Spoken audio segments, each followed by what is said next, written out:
चाहिँ आइपुग्यो है कामबाट आज चाहिँ भर्खेर यही ट्रेनमा यस्तरी हुन्छ ट्रेन चाहिँ कहाँ बाटैमा छ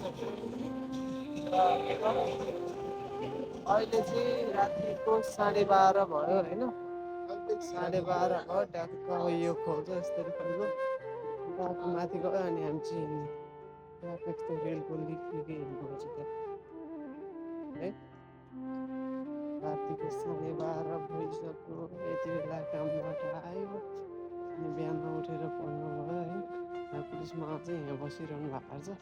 यो चाहिँ चेक गर्न बस्नु भएको जाहेर कार्डहरू अब हुन्छ नि रेसिडेन्ट कार्डहरू सबै जाँच गर्न बस्नु भएको है तर आजभोलि अलिक गाँजा साजा चिजहरू खाने नेपालीहरू बिग्रेका नेपालीहरू हिँड्ने गर्छन् त्यही भएर नि फेरि एकीमा आजभोलि चाहिँ एकदमै बस्छ क्या नेपाली मात्रै होइन विदेशी सबै विदेशी प्रायःहरू अनुशासित हुन्छन् नि त त्यही भएर यसरी हिँड्छन् केटीहरूलाई चाहिँ अलिकति गाह्रै छ आजभोलि जापानमा केटीहरू एक्लै एक्लै हिँड्नु नि अलिक डर मर्दछ यहाँ जापानिजहरू पनि यो विदेशीको सङ्गतले बिग्रिसक्यो राति एक्लै केटी हिँड्यो भने जिस्काएर के गर्ने हो कि भन्ने डर मनमा लिएर बोकेर हिँड्नुपर्ने अवस्था छ अहिले चाहिँ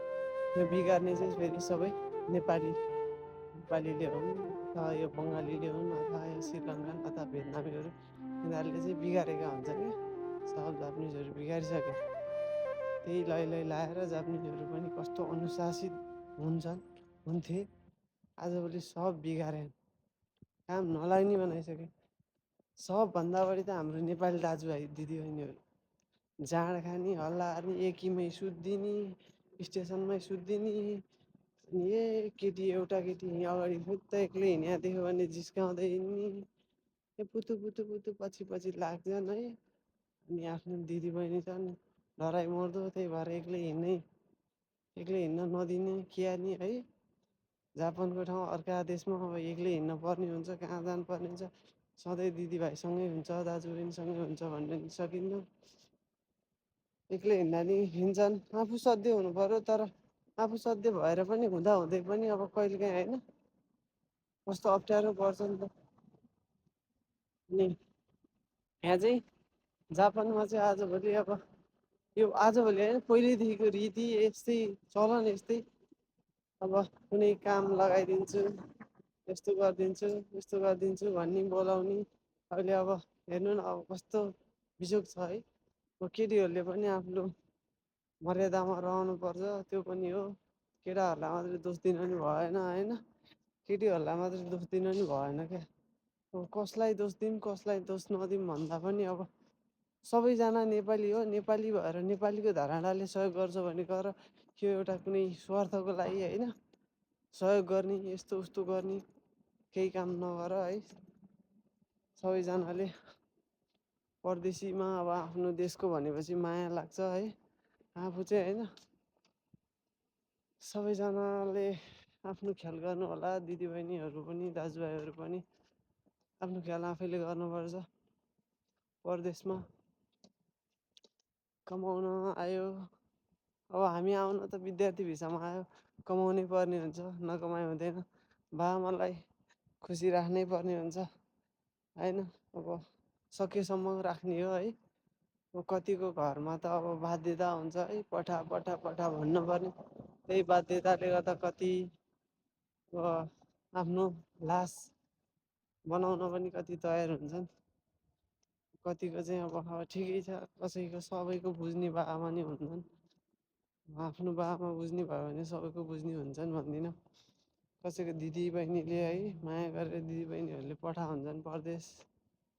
आफूले बुझिदिनुपर्छ त्यो कुरा चाहिँ सकेको कमाउनु है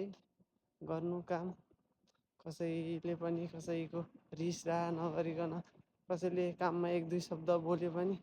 आफूले त्यो कामलाई छोड्ने होइन त्यो कामलाई झन् निरन्तरता दिने गर्नुहोस् काम आज छ भोलि छैन त्यस्तो त्यो गर्न हुन्न कसैले पनि होइन अब कुनै पनि काममा होइन आफूले सेउकाइ गरेको छ अब सेउकाइ भनेर आफूले हालिदिएको छ त्यो काममा त्यो मान्छे नगइदिएपछि अब त्यो मान्छे नगइदिएपछि आफू पनि नराम्रो हुन्छ अनि त्यसपछि आफूले पनि छोड्नुपर्ने हुन्छ त्यो पनि अलिकति विचार गर्नु होला सबैजना। कसैलाई केही पर्छ नि त, त्यस्तै पर्छ है। सबैजना आफ्नो आफ्नो ठाउँमा सही हुनुहुन्छ होला, त्यही पनि अलिकति कसैले केही गरेको छ भने त्यसको लागि पनि केही गर्नुहोस् सबैजना। अलिकति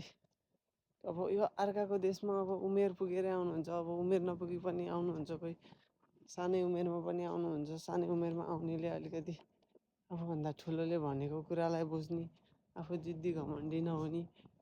कुनै स्वार्थी भेटियो भने त्यो स्वार्थको लागि भेटेको मान्छेहरूभन्दा परै बस्ने गर्नुपर्छ है। सबैजना बुझ्ने सबैजना नबुझ्ने भन्ने हुँदैन होइन, आफ्नो ख्याल गर्नुपर्छ। यहाँ स्वार्थी दुनियाँ हो यो, स्वार्थी दुनियाँ हो यो। सब आफ्नो स्वार्थ केही पुरा होस्, त्यसपछि स्वार्थ पुरा गर्छन् छोड्छन् होइन। त्यही भएर आफ्नो ठाउँमा हिँड्नुपर्छ, आफूले गर्नुपर्छ, केही गरेर देखाउनुपर्छ। तपाईँ ठाउँमा आउनुहुन्छ भने आजभोलि चाहिँ जापान भनेको चाहिँ लास्टै खत्तम देश भइसक्यो क्या। यति खत्तम भयो कि सब बिगार्ने। अब मलाई चाहिँ अब आफू पनि नेपाली हो, त्यही पनि होइन, सब बिगार्ने नेपाली। अब यो विदेशीहरूले जापानिजलाई बिगारे जस्तो आफूलाई मनमा चाहिँ त्यो भएको छ है। अब आजभोलि हेर्नु न, त्यही कारणले गर्दा नियमहरू कति कडा छ होइन। सबै